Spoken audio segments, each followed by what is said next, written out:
Hello, everybody. I hope you all are having a fantastic day. And I'm very excited for today. It is our first major election day since January of this year. We had the Georgia runoffs. Now we've got two gubernatorial elections and a couple mayoral elections, as well as some congressional elections that are going to be happening all today. I'm very excited for it. I know you guys, I'm sure, are excited for it. But we're going to get right into it. We don't have a ton of time to mess around here, so we're going to be getting right into it. There are three races that I'll be covering. Actually, I'll say four. For right now, but I'll analyze three. The fourth one I'll just get over with right now. It is the New York City mayoral race, which obviously very important because it's the largest city in our country. But Eric Adams and Curtis Sliwa are running in this race. And Eric Adams is the Democrat. Curtis Sliwa is his Republican opponent, and I think Adams is going to do a little worse than people think. Joe Biden won New York City, I believe, by crazy amount, like 50 to 60%. I think Adams is going to win by maybe 40, maybe a little less than that, mostly because he's not the most popular candidate among Democrats, and Sliwa's, making it some effort to reach out to Democrats. So I think there are going to be a lot of Democrats that are going to end up voting for Sliwa, but New York City is just such a Democratic city and such a big city that it would take, beyond a miracle for a Republican to win here. So Democrats are arguing New York City mayoral. If they don't, I think something is very, very wrong with the way that we view politics. But yeah. Now, to get into the first race, we'll be looking at it is the 2021 Buffalo mayoral election. Again, there's not too much I can say about this race in this video because I want to talk mostly about Virginia. But I will say that if you are this is an interesting race. I want to talk more, but I don't have enough time to do so. What I will say is that if you're interested in reading more about this race, I actually wrote an article about it, which you can check out at uepyt.substack.com. It would be much appreciated if you did subscribe to my newsletter. I know I've talked about it a little bit before, but I did write about Buffalo as well as Virginia, so I guess it kind of gives you a peek into my predictions, and then also I go more in depth and I go very, very. I'd actually say that's really the most in depth thing. It's the website where I go most in depth. So if you follow me on Twitter, if you follow me here, and if you follow me on Instagram, round off your 4 unbiased lecture predictions follows, I guess, with Substack. It's uepyt.substack.com. So I wrote an article about Buffalo and why I think Byron Brown is favored to win this race, despite him not really being the I would say the favorite in the eyes of a lot of people. But we're just going to be getting into this race really briefly. So Byron Brown is the incumbent mayor of Buffalo, and as you can see, 2017 he won big. He's been winning elections since 2005, I believe. That was his first year he won an election, and he's pretty popular guy in Buffalo. I actually have been to Buffalo recently. My grandparents are from Buffalo, and everyone, both them, I don't want to get anecdotal, but Byron Brown in the minimal polling we've seen has been solid with Republicans and very strongly approved with Democrats. But he lost a primary on June 22nd. And it was interesting because Byron Brown doesn't really have a big scandal. He's not like an unpopular Democrat. It's not like he was a Dan Lipinski or I'm trying to think of another Democrat who was really disliked who lost his primary. But Byron Brown lost his primary mostly because he did not even talk about it. He literally just wanted people to not know there was a primary, and he just assumed that no one would come out to vote against him because who's going to vote against Byron Brown? And what happened was this did not end up turning out well for Byron Brown because the people that did turn out were not, plenty of people supported Byron Brown, but the people that turned out were the people that were in support of his opponent, India Walton, who is an activist, former nurse, and a member of the Democratic Socialists of America. So she was a left-wing challenge to, Byron Brown, who's having as a pretty moderate mayor. And so she, had a very small base of progressive and left-wing activists that came out for her, and she got a little over 11,000 votes on this primary, which was, less than 8% of the city even turned out to vote in Buffalo. So she got, roughly half that. So she got, only 4% of the city of Buffalo actually came out to vote for India Walton, but it was enough because of such a low turnout primary where Byron Brown ended up losing his primary narrowly. He got up at 44% of the vote to India Walton getting 51%. So it was close for sure. It was not a blowout by any means, but India Walton, she kind of snatched that nomination, and Byron Brown, he didn't really see it coming. He didn't really know that much about Walton, and he just knew that there was a primary happening, and he just didn't want people to care about it, because he just thought they'd come out and vote for him anyways, because he's the incumbent mayor. And so it obviously did not turn out well for him.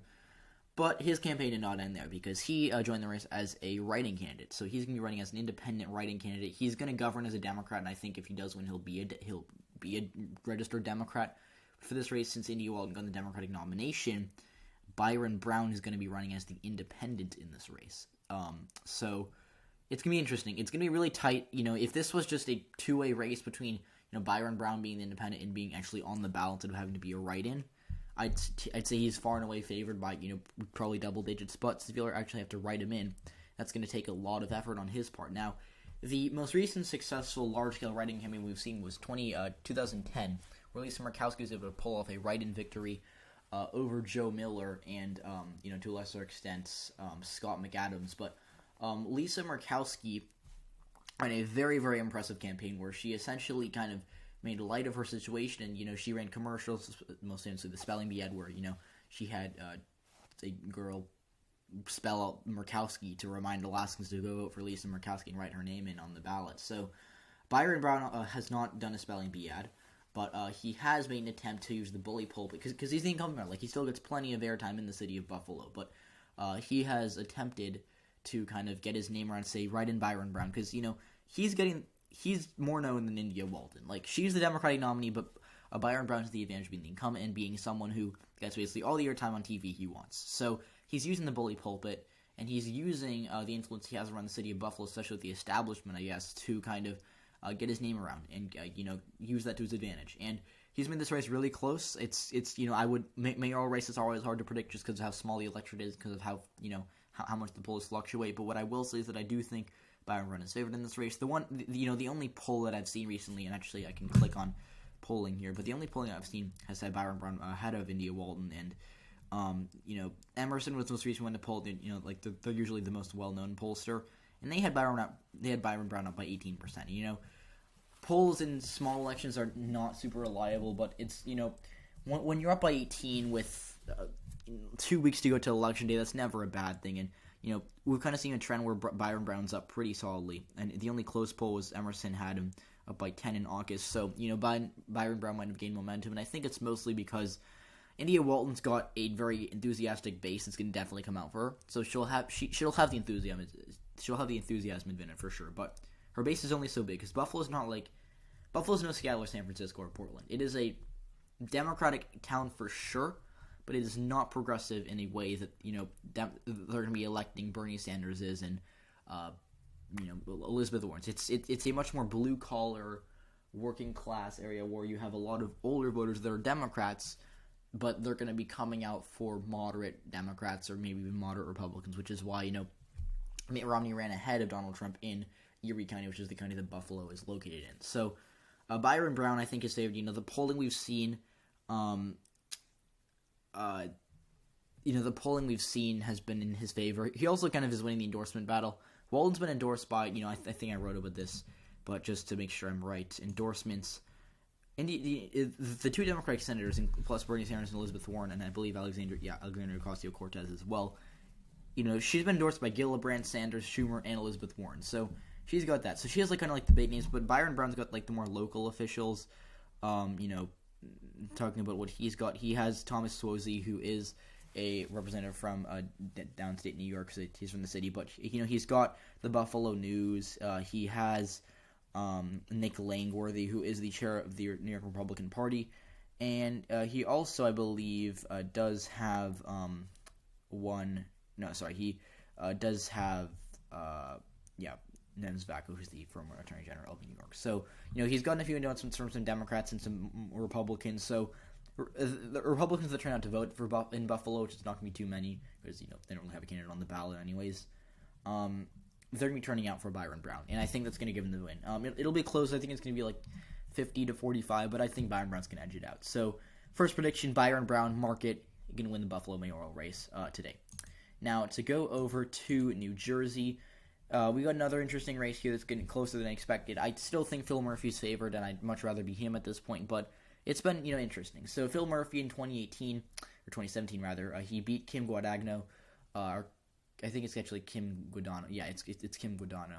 I know my New Jersey election friends would not be happy with me. It's Kim Guadagno, I believe. So she was the lieutenant governor under Chris Christie, and Christie left office a 25% approval rating, so he was not most popular figure in a state that's already pretty blue. So Murphy came in, kind of tied Guadagno to Trump and Chris Christie, and he won. So Phil Murphy had a pretty solid win in 2017. It was a 14-point victory, kind of what you'd expect from a Democrat in New Jersey. I think he'll do a little worse. Originally, I would have said better, but Republicans have gained a lot of traction in this last, the month of October has been a good one for Republicans. In November, obviously, we're only 2 days in, but it's starting out quite well for them. So, I'll take Murphy here for sure. I think he's going to win, but I think I would not be surprised if it drops to single digits, because the polling we've seen has actually had it at single digits, and we'll talk about polls in a second, I guess, but Phil Murphy is only up by 6, 4, and 8 in these in these polls. And while it's good that he's leading, for him, it's as a Democrat in New Jersey, you always want to be up by he was getting better numbers in August and September. He was up by 19 in August for Monmouth. He was up by 16, 11, 19, 15, 26, 28, even over Chitterelli, although Rutgers is not the greatest pollster of all time. But it's narrowed for sure. I do wish that we had in action, because Trafalgar, they're very. I'll just say I'm not a huge fan of their polls. I literally every time they post a poll, or publish a poll, I'll have to click on it, read the crosstabs, and see, this is not a super accurate poll. So I don't really like what Trafalgar usually says. They have a few good polls every election cycle, which I definitely look at, but this is not one of them. And Murphy only up by 4. I think that's just his worst case scenario. So I think I'll say this is a safe Democrat, but he'll probably win by a likely margin. So give me Murphy by 10 in this race. Jack Chitterelli's a decent candidate. He's not really in a position to win because it is New Jersey. So, for me, the other question is whether Chitterelli does win Morris County.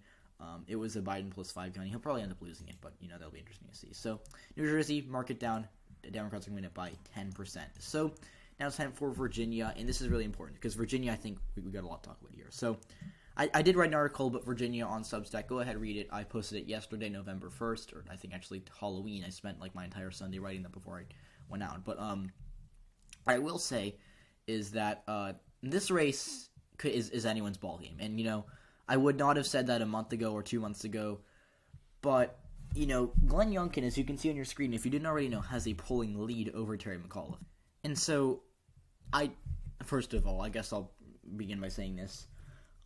I think polls are among the most interesting things ever. I'm very into polling. Not I don't think they're most accurate, but polling itself is a very interesting industry, and I think it's very important to just look at the history of polling. If there was a course I could take, which never gonna happen, unfortunately, but if there was a course I could take on the history of polling data, which I know I've done math projects on that for sure, but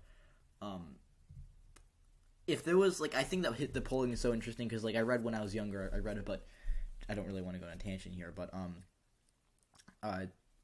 what I will say is that polling has been kind of flawed for a number of years, but especially the 1936 election, when famously a respected pollster had Alf Landon beating Franklin Roosevelt by a landslide nationwide because it was a telephone poll, and they called people on the telephone and said, who are you going to vote for? And the majority said Landon.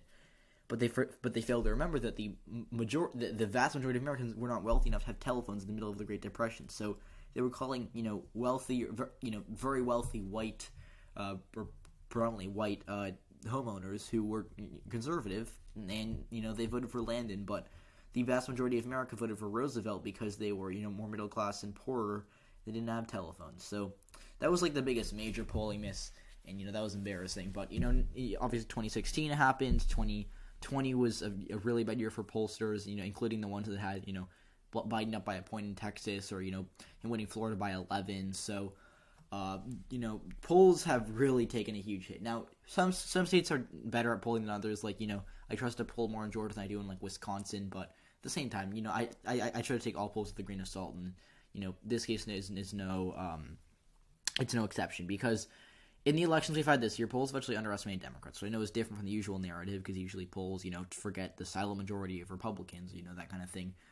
But this year, 2021 has been a year where polls have actually underestimated Democrats, and I'll tell you why. So, polls in 2020 adjusted for the miss they had in 2016. They saw we missed Michigan, we missed Wisconsin, we missed Pennsylvania, we missed Ohio, we missed Iowa. What are we going to do?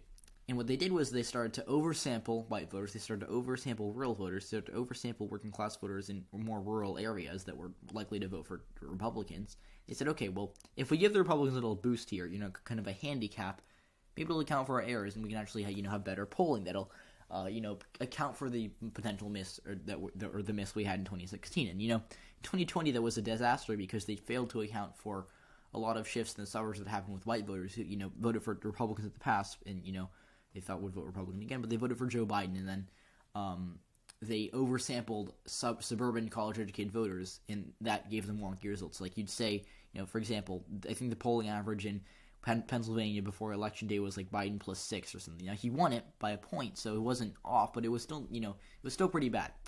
And if there was a 5-point miss the other way, I think it would have been the same thing. So in 2020. The pollsters tried to account for their miss in 2016 by, giving the Republicans a supposed boost, but it ended up backfiring, and they ended up, the only, actually, 49 out of 50 states overestimated Democratic support in the polls, and the only one that didn't was Colorado, and Colorado's a whole other breed, I guess, but Virginia was no exception, where I think Biden was ahead in the polls. It wasn't that bad. He was ahead by like 11 or something. He won it by 10, so it wasn't awful, but it was still, it could have been better. And so in 2020, after the polls saw this, they were, like, embarrassed. This was a humiliating performance for polls. A few people said, okay, well, what's my polling anymore because it's so inaccurate? There's like, no way we can actually poll now. So what they did was they were like, okay, this might be, this might be our last chance to redeem ourselves. And so what they're doing now is they're oversampling white voters by so much that you get inflated Republican numbers. And this happened in the New Mexico, or even in Georgia. There were polls that had, Loeffler and Purdue up by like 5, and, both of them lost.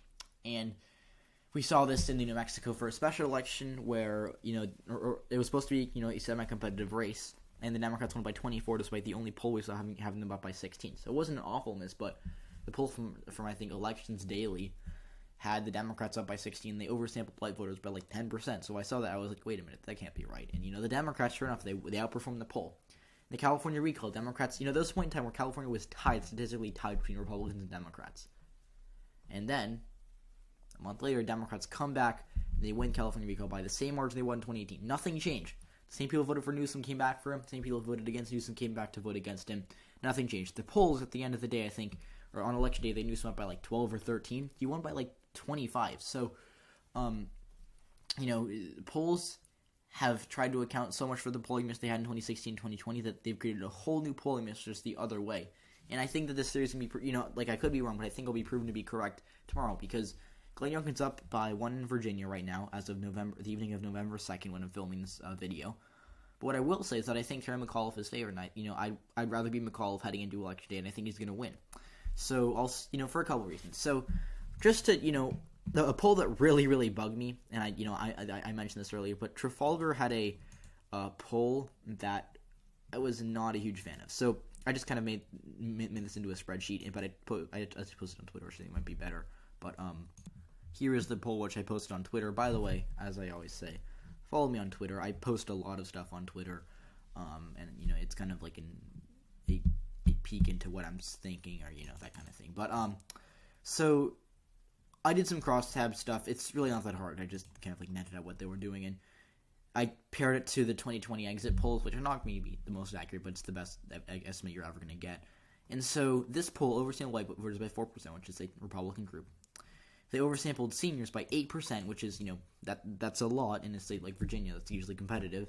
And they oversampled 8 voters in between the ages of 45 to 64 by 3%, which was the group that narrowly voted Republican in 2020. So they oversampled Republican groups. Then they undersampled Democratic groups. So black voters, which broke for Joe Biden by 70% in Virginia. They undersampled black voters by 2%.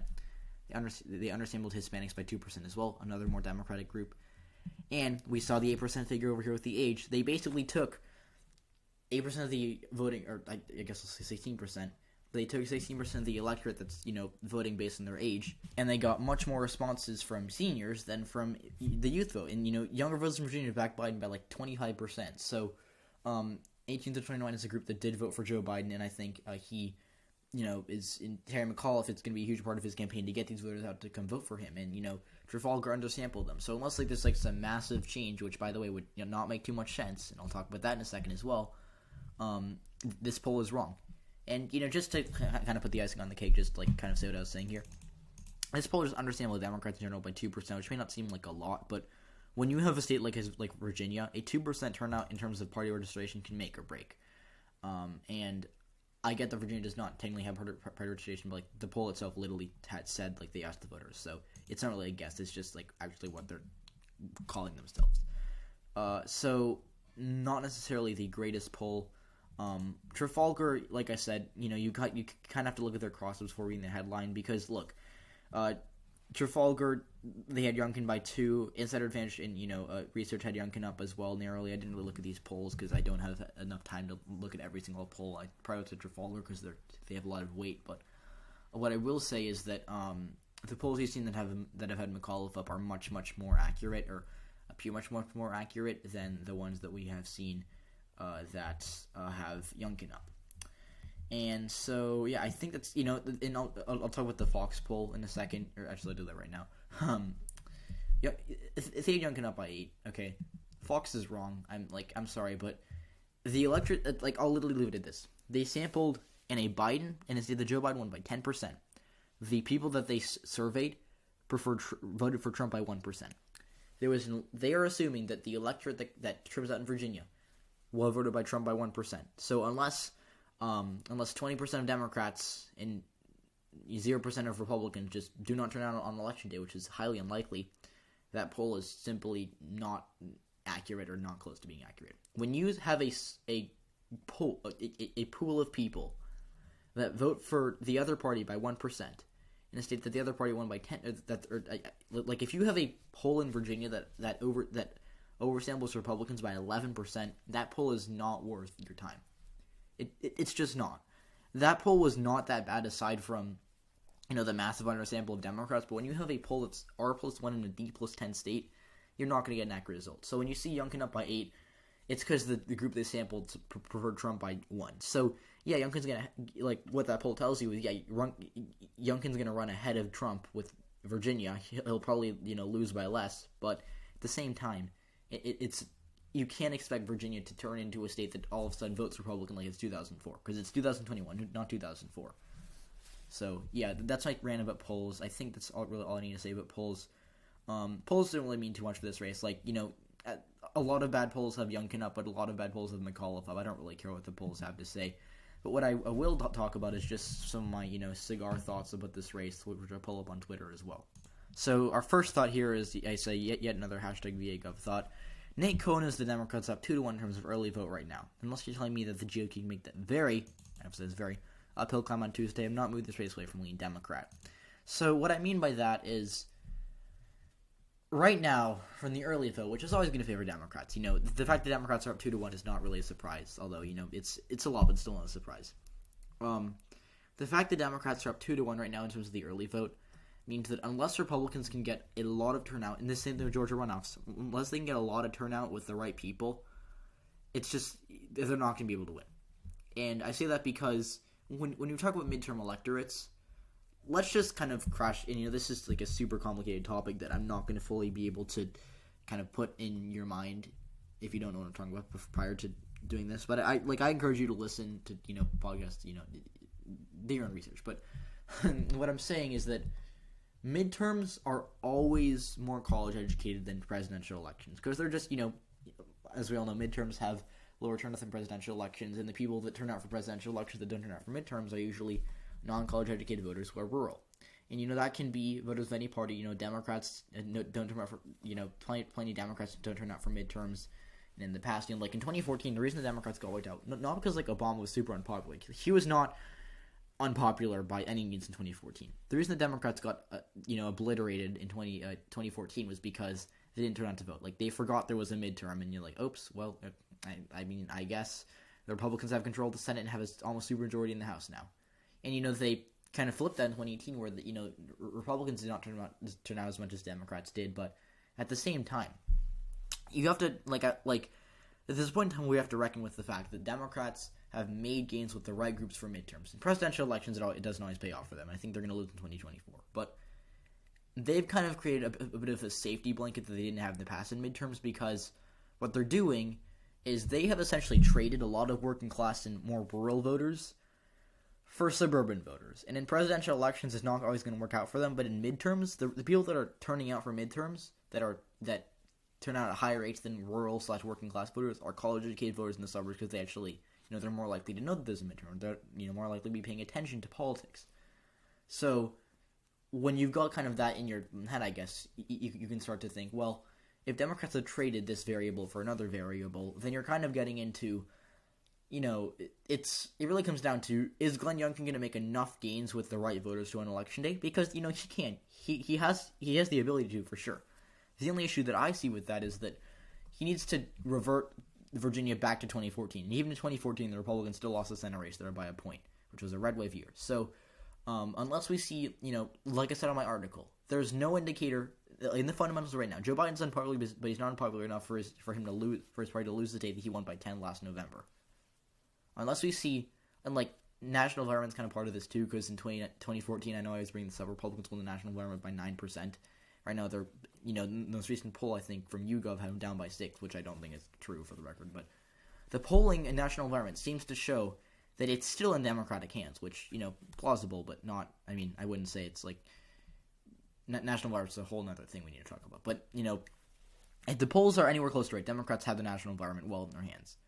But the polls in Virginia have said, no. The national environment in America is well towards the Democrats. But in Virginia, it's going completely off track and voting Republicans. So the fundamentals right now suggest the Democrats are going to be fine nationwide. They're not going to do great by any means, but they're going to be okay. And okay does not mean that they're going to be losing a state that they won by 10 last year. For a Republican to reasonably be winning Virginia, they need to win the national environment by about 6%, which would be 2014 essentially. And even in 2016, which was a really good year for Republicans, they lost the national environment. Clinton won the popular vote by 2%, which was, 2016 was the best, I think, the Republicans can do, realistically speaking. 2022 might be, an even year, so it'll be a pretty good year for Republicans. But Virginia, like I said, if nothing changes, the Republicans need to win the popular vote nationwide by 6% for them to win Virginia plausibly. Now, that's kind of the fundamentals. The fundamentals have McAuliffe winning by a lot, because if YouGov is right and the national environment is, D plus 6, D plus 5, Terry McAuliffe's going to win by 10. Now, I'm not saying that they're right, because, again, I don't like polling, but I'm saying, if you want to talk about polls with me and say Glenn Youngkin's ahead in the polls, I can bring up 10 more polls that are going to completely dispel with that narrative. What I will say, to strap this video, because I don't want this to go for longer than half an hour, because it becomes a podcast at that point. I know podcasts can get very boring. But what I will say is that the only thing that Youngkin has going for him is that he needs to revert the Nova suburbs back to 2014, back to 2010, and that's just half the victory. Because, look, rural voters in Virginia, rural white voters in, the rural parts of Virginia are not going to be turning out for Glenn Youngkin as much as they did for Donald Trump. They'll vote for him by a lot. He's going to win them easily, but they're not going to be turning out as much as Donald Trump. Glenn Youngkin is going to get less votes in rural Virginia than Donald Trump. And that is just because it's they're less likely to turn out. And unless, if I'm wrong, I think this is something that, seriously, that everyone's going to be missing with politics. Because this is common knowledge here, okay?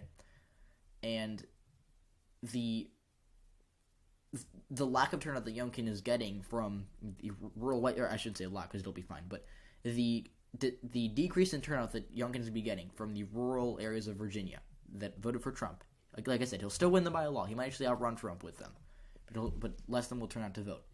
He needs to make up for that in the Nova suburbs, which, he's doing. In the polls we've seen, he's been doing just fine in Fairfax and Loudoun County. People say that he's going to win Loudoun County. I don't think he's going to win Loudoun, but I think, Trump lost by 25. I think Youngkin could plausibly win it, or plausibly lose it by 10 or 15.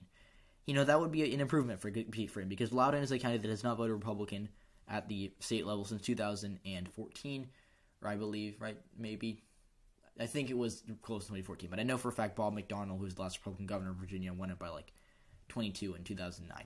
So Loudoun, Prince William, and Fairfax are the two big suburban counties of D.C., all been trending Democrat. Youngkin needs to revert them at least 10% each to have a chance of winning this race. So if he can do that, he can win. If not, he has to make a massive uphill climb with, kind of imaginary white rural voters that aren't likely to turn out for him in the first place to win this race. So, I'll make my final prediction here. I do believe that Terry McAuliffe is going to win. I think it'll be close. I think he'll win by 2 to 3%. I would have said, it gets closer every day.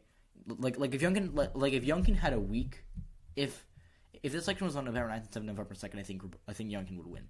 He's just running out of time because Terry McAuliffe had if this were a football game, Terry McAuliffe had like a 20-point lead, or I guess I'll say 10-14. He was holding on to a 10-point lead for 3.5 quarters, or I'll say three until the 2-minute warning. I guess I'll say. So it's 2-minute warning.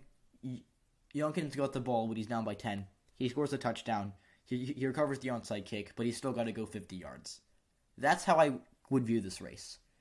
Youngkin is not favored, but he's got a much better chance than he did a week ago, and an exponentially better chance than he had a month ago. Because I think his chances have really doubled. Because now he's probably got like a 1 in 3 to 40% chance of winning. A month ago he would have had a 10 to 15% chance of winning. So it's lean Democrat. I think McAuliffe's going to win, but Youngkin has made this race a ball game. It's been super interesting to watch, and he's running great campaigns. So if you're going to be on campaigns, Youngkin's definitely won this race. But Virginia's a blue state. It's shifting Democrat, and the electorate is likely to favor Terry McAuliffe. So Youngkin's got a lot to do on Election Day. It'll be interesting to see if he does it. So that's it for this video. I hope you enjoyed. This was really long. I could have gone a lot longer, but I'll stop it right here. So thanks for watching. As always, if you enjoyed, please hit the like button. Share it with your friends if you did enjoy it. And if you disagree, comment down below what you think. And if you agree, comment down below what you think that as well. So thanks for watching, and I'll see you all in the next video.